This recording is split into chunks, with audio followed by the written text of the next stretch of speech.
The scariest days in the stock market are usually the best time to invest. Because there's a hidden pattern behind every crash, and once you see it, you stop reacting and start winning. And it all comes down to one moment, what I call peak scariness. All right, let's talk about what's been happening in the markets. If you've been paying attention lately, you've probably felt your stomach lurch and then maybe get shot into space. It is enough to give anyone a serious case of whiplash. But hey, don't worry, we're going to make sense of all this madness, and I'm going to give you a really clear, simple plan to handle it. I mean, just look at this number, plus 9%. That's the NASDAQ. That's the kind of return you'd be happy with in a good year, and it happened in less than 2 weeks. That's the speed we're dealing with here. You blink and you literally miss the entire move. And that speed, it's what causes that feeling of whiplash. 1 second, the news is absolutely terrifying. You're looking at your portfolio and it's just a sea of red. And then the next moment, we're seeing one of the biggest green days in a long, long time. It's totally disorienting. And you know what? It's kind of designed to shake out the nervous investors. Now, this is really interesting. This slide tells you everything you need to know about fear. The VIX, think of it as the market's fear gauge. Well, it plummeted 17% in 1 day. That's that big sigh of relief. But if you zoom out, you'll see it's still up a whopping 43% for the year. So what does that tell us? It tells us we're still in a really high anxiety environment, even on the good days. So this is the million-dollar question, isn't it? For anyone who's trying to build real, long-term wealth.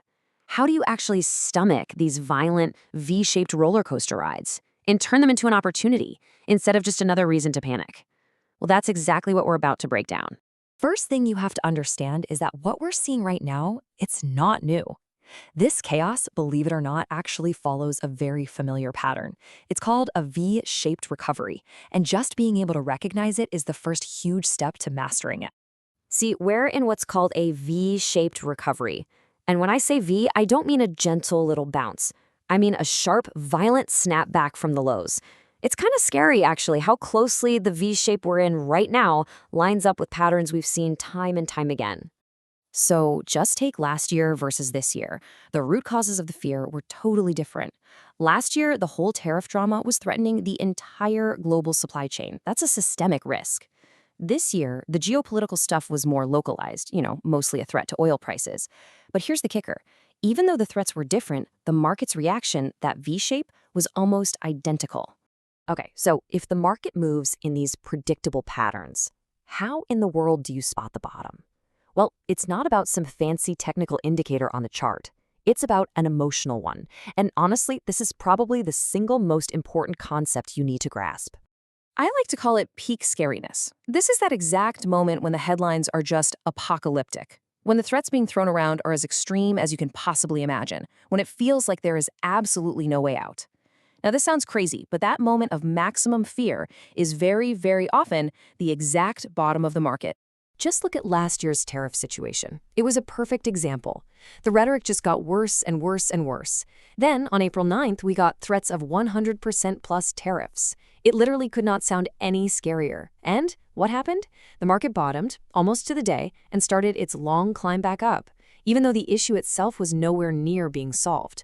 And we just saw the exact same movie play out. The talk escalated and escalated until we started hearing threats about wiping out civilizations.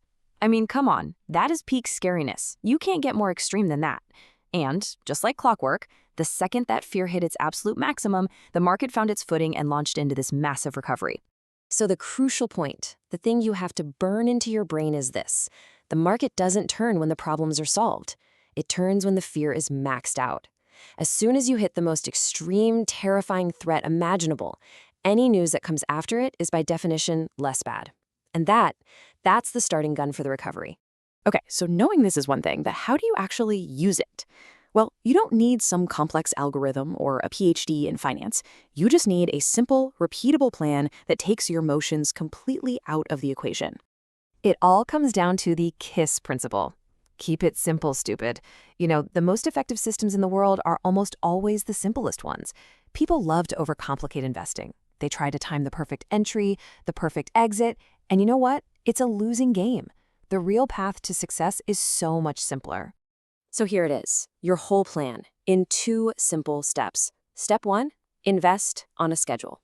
Every single week or every 2 weeks, you put money in, period.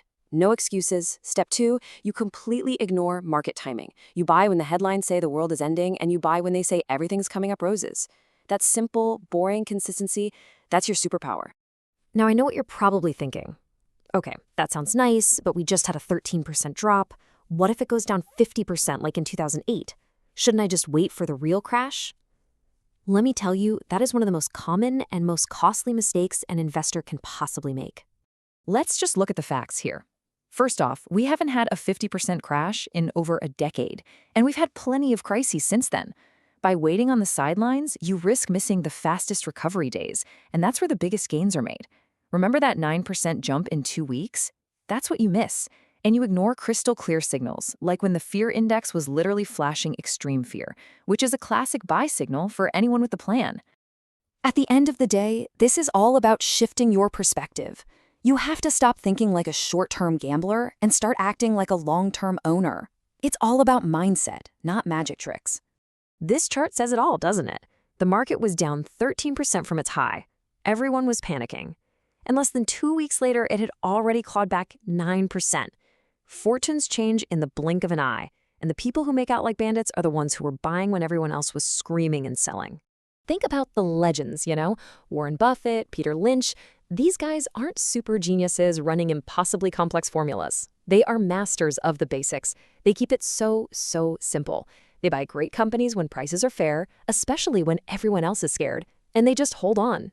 So please, remember this. Your edge, your advantage as an investor, it isn't some secret knowledge. It's not about predicting the future, because nobody can do that. Your greatest advantage is your emotional discipline. It's the ability to stick to your simple plan when every instinct in your body is screaming at you to run for the hills.